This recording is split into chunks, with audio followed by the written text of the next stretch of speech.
So are you preparing for competitive examination, but you feel that you are stuck, you are not able to improve, and you are not able to remember things? Has it happened to you that something is taught in the class, but after a month you are forgetting?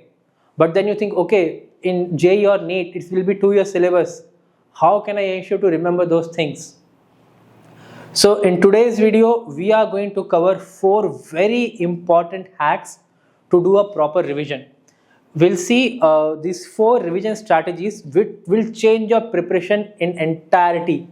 And if you follow these 4 tips or these 4 hacks for the revision, I can guarantee you that throughout this JEE or NEET preparation, or even in the future for any of the competitive examination, believe me, you will remember things with much more clarity.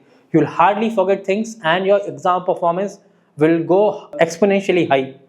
So let's look into especially that what are the revision and how it is supposed to do. Now, if we talk about revision mistakes, so generally what we have seen is that a lot of students and even parents feel that revision is like a year-end thing. Like for example, I'll finish my entire syllabus, then in the last month of the year, I'll do revision.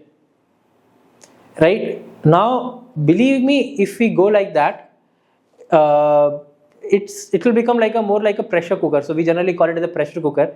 So it's like will be like a pressure cooker way of studying, because you try to put everything, you want to cramp up everything in one single month. Believe me, I'll tell you what will happen. It will not help you to remember things. It will only make you more tensed. That's it, nothing else. Now, another problem with which we have seen with the revision, people think that it's about rereading. No, revision is not about rereading.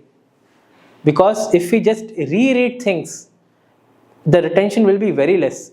If I cannot remember what I read a month back, how can I remember now? Same thing will repeat. And what happens is, because this style of revision is a lot of memory dependent. Like if you remember fine, not remember fine. So now what we are going to see is that we are going to see some certain ways in which we can articulate, we can systematize our revision techniques. And once again, I'm telling you, if you follow this revision technique, you will remember each and everything. In fact, I had a student who told me that, sir, after following these techniques, I'm able to even remember what conversation I had with my parents a year back. I remember what scolding they gave me. I remember what are the things we talked about line by line. So that is the power of this revision technique that we are going to cover next. So let's dive into more details. Now, the first hack, the first important tip is that revision need to happen on a regular basis. So as I've told you, it's not a year-end event. In fact, a student need to revise on a daily basis. So daily they should take out 15 to 20 minute time to have a quick recap of learning. Now, what do I mean by quick recap? So many of your students, like be it in the school or after that, you will be traveling, right? You'll be traveling to your school, to your institution and so on. So in fact, I said that is the best time, because while traveling, you cannot do anything else. And I hope you are not driving. So do not do that at driving. So you are sitting in the back. So let us say when you are sitting at the back, just mentally close yourself. Like you can also close your eyes or not, it's not required, but you can just mentally close yourself and think about what all you have done in today's sessions. Let us say today you have a class on maths and you have learned about probability. So just have a quick recap. Okay, this has been taught in the probability, why it has been taught, and what are the various application. So it's like creating a mental mind map. So mind map is something that you write down. It will be like a mental mind map, because if you do that, you will remember things for a longer time. In fact, it's a proper research that every new memory in human brain is formed when a new neural network is formed. Now that neural network, it will slowly with time go away. So only when you revise, it will remain over there. So that is one thing that you can do. Apart from that, you can fix a weekly time for revision. So it's advisable that you fix around 1 hour per week for revision. In fact, if you are preparing for NEET or JEE, that is if you have 3 subject PCM or PCB, I think 1 to 1.5 hours is more than sufficient for all 3 subjects combined together. So in that 1 hour, just you can see what are the topics have been covered. Ensure that you have clear understanding of all those topics. And then monthly you take out maybe 3 hours. And in that, what you can do is you can have a review of the subject. Maybe you can attempt few questions, write a test to see whether you remember things properly or not. So if you follow this schedule of revision, I can guarantee you that you will not forget anything what you have learned in these 2 years of 11th and 12th JEE or NEET preparation. Now coming up next, in fact this is also the most powerful technique for doing revision. So we call it RRR, the triple R. It's not the movie RRR, but yes, something similar to that name. Now what does triple R stand for? So the first R stands for read, second is recollect, and the last one is redo. So we'll see what exactly it is and what will be the impact of that. Now the idea of revision is that you remember things and you ensure that your understanding remains there for a longer duration. So deep understanding is basically the final goal of revision. Now what happens is, the first stage of RRR, the triple R revision technique, is reading. Now what happens is, most of you will make notes. Now notes making is also a science that need to be understood properly. So in fact we'll be talking about note taking separately in detail later on. Now for the time being, let us say you know how to make good notes. So the first level of that is read, where you just read your notes, you see okay, all this have been taught. So that is level 1. I'll say that is what 80% of the student does, but that's very superficial. Just reading alone is not going to help you out with the revision, which final goal is to have deep understanding and remember everything. So foundations are very, very important. So reading only helps you to consolidate on your foundation. Yes, that you have learned this thing and you have understood this thing. The second step of RRR technique is recollect. So you need to have a mental replay of whatever you have learned. That is called recollect. So I'll give you an example. Let us say if you guys have watched Avenger Endgame movies. Now what happens in Avenger Endgames? Like Thanos wiped out half of the population, then Avengers are fighting against Thanos to bring them back. Then Thanos first did something, then after that Avengers did something. So it makes a sequence. It makes a logic. Okay, first Thanos did this, then Iron Man did this, then Thanos did this. It's a sequence. Now, if you guys can remember the story of Avenger Endgame 6-7 years after its release, why you cannot remember what you have learned in the class a week back? The simple reason is because you have not done a proper flow of the concepts. You have not recollected that up in your head. So that is important. That is the thing of the recollect part, that you need to have a mental replay. It should be a mental replay in which you should include classroom examples, like this topic has been taught, these were the applications of this, and based on this application these questions were given. One question I am able to do, other I am not able to do. So that is a proper way of recollecting, or the second step in the triple R strategy, that is recollect whatever you have learned. So it should be like a scene by scene, like what happens in a movie. Now moving on, the last step, which is most crucial, is the redo. Now this is, in fact, I'll say even have more impact, especially in application oriented subjects or where you have to solve questions, those kind of subjects. Now what happens is, I've seen many students during the revision will just read formulas, do some easy questions. Now the thing is, easy question is something that you are able to do even without revision. So during revision, what's the point of doing easy questions again? It's pure time waste. It's not helping you out in any way. So the idea of redo is that while you were learning, you might have come across some questions which you find are very tricky or very challenging, or you can say mind-boggling, right? So you can mark those questions, and when you are doing revision on a weekly basis or on a monthly basis, you can just redo those questions. Now, because what happens is, when you redo this question, you will actually understand that what is your level of application. Because otherwise, I've seen this many times, students will keep on saying, sir, I've been reading, I've been mugging all the formulas, but marks are not coming.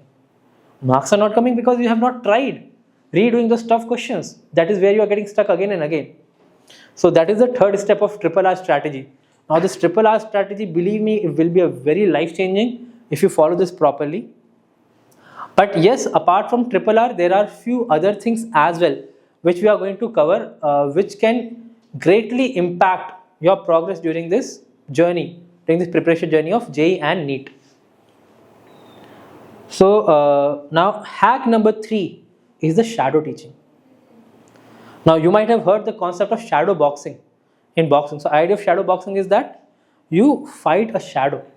You assume that okay, this is your shadow and they'll be punching you left, right. How will you move? How will you like tackle, and how will you punch back? That technique is called shadow boxing. Now why this is necessary? See, a simple thing is, let us say if I want to learn how to drive a car, I'll keep on seeing my friend. I've seen my friend driving car for 10 years. That doesn't mean that I can drive car. Same thing with boxing. Like if you go for your first match without practice, you'll be done for. So that's why when you think of the shadow boxing, it helps you to become better at it. It helps you to understand better in your mind, okay, this situation happened, what to do, this situation happened, what to do. So it's like training your muscle memories. Now shadow teaching is also something similar. I'll say, in fact, I believe that the best way to learn something is to teach it. Because otherwise you might feel that, okay, whatever you have heard your teacher saying, you know that, but no, you do not. So that's where shadow teaching comes into the play. So you can teach concept. In fact, daily you can teach concept maybe for 5-10 minutes. See, when you teach concept, the idea is not for the other person to gain knowledge. The idea is for you to reflect back whether you have understood it or not. Because when you are trying to explain it to someone and you're getting stuck, you'll say, okay, I missed this, missed that. That means only one single thing. You lack conceptual clarity. No matter what kind of excuse you want to give to yourself, that this happened, that happened, it doesn't matter. It's just one simple thing. You lack conceptual clarity. So it will help you to understand that you actually lack conceptual clarity. Because 70% of the student lives in this illusion that they have understood the subject, but marks are not coming. The problem is they have actually not understood it. If they have understood it, they'll be able to explain it properly. And so when you do that, it helps you to reveal gaps in your understanding. So you'll understand where all your weakness lies in the certain topic, and it will also help you to enhance retention. Because this way you'll be able to identify, yes, I missed this topic. So at least you'll remember this for a longer time. It will also help you to build confidence, because if you will be able to explain things properly, then you'll be more confident. Yes, I know this topic. You'll see your marks will also go up, your application will also go up in those topics. So this is a very, very important hack, the hack 3. Now, moving on to the next is about self-assessment and validation.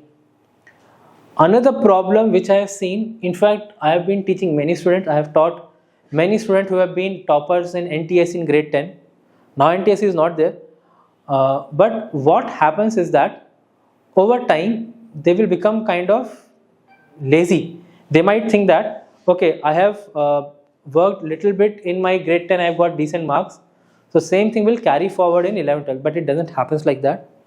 So the best way to assess yourself is to keep on testing yourself on a regular basis. So ensure that you write regular tests. If you are associated with an institute, a coaching institute or a school, anyhow, you will be doing that. For those who are doing self-paced studies, the majority of the thing which they miss out is basically assessment. So try to create an assessment, or even you can just as an assignment, any book when you are solving, think of it as a test and attempt like that. It gives you better clarity where you stand. It will also help you to remember things properly. Because when you write a test on a certain topic, then you understand your mistakes in that. And that will help you in the long-term retention and revision of the topics. And another thing is use past papers. Do not try to do a certain type of questions. I've also seen some students will only do easy question. Then in the exam they will feel lot troubled when they get stuck in the difficult ones. So actually do past papers so you understand the level of depth that is required in it. Next is track your progress. Now this is very important. Because if you do not track your progress, then what happens is a human nature to feel that, okay, no, I'm doing good. But it might be possible you are not. Right? So you will never be able to take the appropriate action. See, it's not about feeling bad. It's all about taking the right action. In fact, I've heard this from Jeff Bezos, which is founder of Amazon. There's once I heard him saying that stress is an outcome of inability to take action. So when there's a problem, if you're not taking action, then you create stress. But if you track your problems, if you take action, believe me, there will not be any stress. Because when you have action plan, there is no place for stress. And similarly, you need to time yourself, because only when you time yourself, you will be able to do the question in this given time. That's how you'll see your performance will go up in boards, JEE, NEET, whatever you are preparing for. So these are the important hacks or important tips which will help you drastically in your revision plan. In fact, these are all the research. We have went through few papers, and we found that research based on the research that we've seen 70% of the student have a better memory. Memory means they are able to remember things for a longer time. They have a higher retention when they follow this structured way of doing revision. We have seen reduction of stress as well, because believe me, stress, again I'm saying, is the outcome of inability to take actions. If you have action plus, you will not have stress. So rather than becoming a pressure cooker, be an action person. And confidence, so it also helps in developing confidence. And we have seen the students who have been following this have drastically improved their marks in our JEE and have got very good ranks in top colleges. So now to overcome the laziness and the overconfidence, because that's also a problem. As I told you, many kids who does better, sometimes, not all the time, sometimes they will become a little bit lazy and overconfident. Sometimes they'll feel that, okay, this week I will not do revision, next week I'll do. Or this week I'm busy, I want to relax a little bit, next week I'll do. Now that won't work out. So today means today. So you'll say, right, I'll do it tomorrow, I already know this. There's no point saying that. Even if you know a concept, you still do shadow teach. Or let us say you are stuck with distraction of social media or some other TV series. One more episode, I want to watch anime, One Piece new episode have come, I want to see that. No. Then your life goal should be watching One Piece. Your life goal should not be preparing for JEE and NEET. So ensure that you have effective solutions for it. Do not waste too much time on it. So these are the 4 hacks which we talked about. Once again, it's very important. So first is ensure that you have a daily and weekly schedule. Second is the RRR, the RRR strategy for revision. Then shadow teaching. And lastly, self-assessment. So I can guarantee you, in fact, all of you have taught many students, many top 100 ranks, both in JEE. I have mentored many kids who have got top ranks in NEET as well. And I have mentored many kids who are in now top universities in US as well, in various fields. So guys, the idea is, if you just follow these 4 hacks, believe me, no matter what you're preparing, be it JEE, NEET right now in 11th, 12th, or be it CAT, UPSC after your graduation or post-graduation, or going for college, GRE, all of that, as long as you follow these techniques, you will achieve great things in your life. So that's all in this video. In fact, we'll be coming up with few more tips on how to study properly, and we have made this series specially for our parents and students who were requesting for it. So thank you all for watching this video, and see you again in another insightful video next time. So bye to all of you.